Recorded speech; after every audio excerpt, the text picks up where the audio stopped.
In this video, I'll show you multiple solutions on how to fix your Vizio TV in case of the red LED light that is located under the TV is blinking and the TV does not turn on. So let's get started with the easiest solution. Start by unplugging the TV from the wall socket or from the power strip and let the cord sit. Then you're going to locate the button that is under the TV. Usually it's under the red LED. Mine is over here in the middle. Maybe yours is on the left side or on the right side. You see, if I zoom here, you can see there is definitely a button right there. And I want you to press that button during 1 minute. Although the TV is not plugged, this will drain the remaining power from it. So keep this button pressed during a full minute. Then go ahead and release it. Now before plugging back the TV, I suggest you wait 5 minutes. Do not touch anything, just let it sit. After that, after 5 minutes, you can plug it back. But I suggest you do not use a power strip like this one, or maybe yours has a surge protector.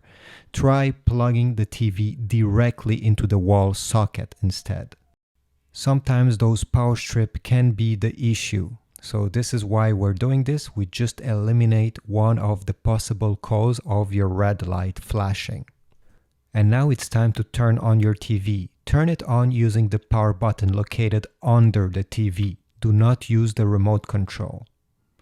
Hopefully this will solve your issue and you'll be good to go. If this didn't work and your TV still has that red LED flashing and nothing is happening, well, unplug the TV from the wall socket again. On the back of the TV, unplug every single HDMI devices and cable that are connected.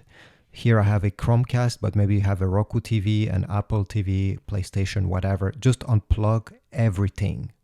After doing this, go ahead and connect the TV back into the wall socket, turn it on, and see if it works. If it works, connect back each HDMI cable one by one. So connect one, then check and see if the TV is still working, then connect the second one. This way you're going to find the one that is causing an issue. Sometimes one of these devices or one of the HDMI port is causing this problem. If nothing changed and the TV still has that red LED blinking, I suggest you take the remote control of the TV and all the other remote controls from the other devices that are connected to your TV. So a Roku stick, Chromecast, again, maybe your Apple TV remote control.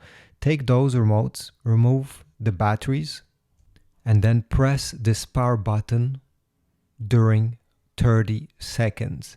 Again, this is just so we drain all the remaining energy from the remote control. After 30 seconds, remove your finger, and I suggest you press very hard on each button because sometimes one of these buttons has some residue, some dust, some dirt that is trapped under it, and if one of these buttons is not making contact properly, it can affect the whole remote control. So go ahead, press very hard just to try to dislodge whatever was stuck. Then put back the batteries, and I suggest you use brand new batteries because again, this could be one of the issue causing this problem. Even if you have still a bit of juice left in your batteries, if they're not full or almost full, some remote control won't work properly, unfortunately. Okay, now once you're done, go ahead, power on the TV, and if it's not working, try to do the same exact thing I just showed you with the other remote controls of the devices that are connected to your TV. Now, if nothing is working that I just showed you, the problem could be a hardware problem where you cannot simply fix it without opening the TV. There's many different components making a TV, and many of them, when they're failing, can cause this red blinking LED. It could be the main board that you need to replace, and in this case you can go on eBay, there's a bunch of them, and hopefully it does not cost too much because most of the time it will be just cheaper to trash the TV and buy a new one, unfortunately. It can also be the power board that has failed. In this case it's a bit cheaper than the main board if you're trying to search for a used one.